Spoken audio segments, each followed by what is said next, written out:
Magandang umaga mga kababayan mula sa ating pambalitaan, hintilan at saksikan ng ating bayan. Ito ang PSP ng ulat, Basic Panukulang, Poblasyon, Kiamba, Sarangani, Vlog. Mga nagbabagang balita mula sa iba't ibang barangay ng Poblasyon, Kiamba, Sarangani, Vlog. Ngayong araw ng Miyerkules 24 ng Abril, taong 2024. Ngayong araw, kasama natin ngayon ang ating mga lokal na nagbalita mula sa iba't ibang barangay ng ganitang nakaranas ng mga kalamidad.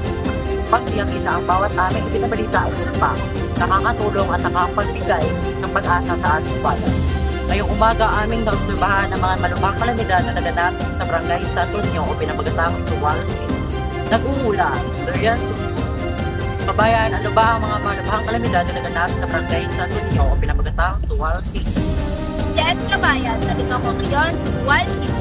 May makingang kalamidad na nangyari sa barangay sa Tunyo.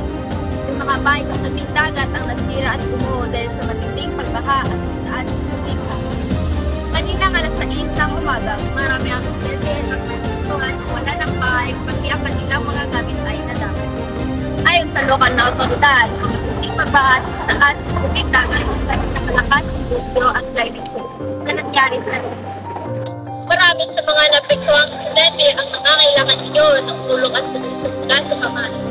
Nag-uulat, Durian Chupi, Pakuyo, Kabayan. Yes, maraming salamat, Miss Durian Chupi. Susunod, isang babaeng nasawi dahil sa baha sa Saba. Nagbabalik ang PKSP, isang babaeng matapos malunod sa baha at hindi na makilala ang mukha. Nag-uulat, Sterling ka.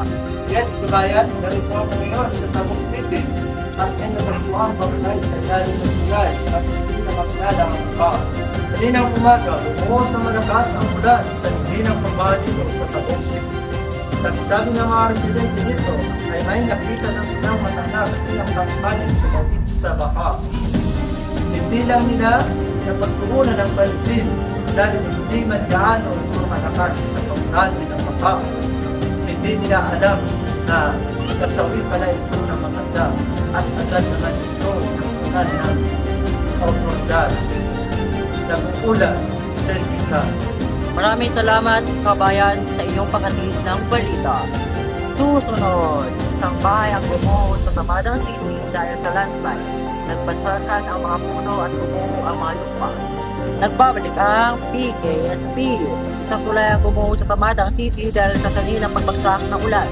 Yes, kabayan, narito kami ngayon sa Tamadang City. Ang sanhi pala ng pagkapuno ng tulay na ito ay ang pagbuho ng mga puno.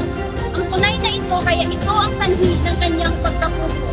Ang tulay na ito ay napaka-importante sa mga residenteng nakatira dito dahil ang tulay na ito ang tanging daan upang makatawid sila sa lalakihang baha. At ang sabi pa ng karamihang residente dito na kailangan agad itong makuna dahil maapektuhan ang kanilang pamumuhay. Dahil ang tulay na ito ang nagsisilbing daan upang tayo ipagwalang buhay.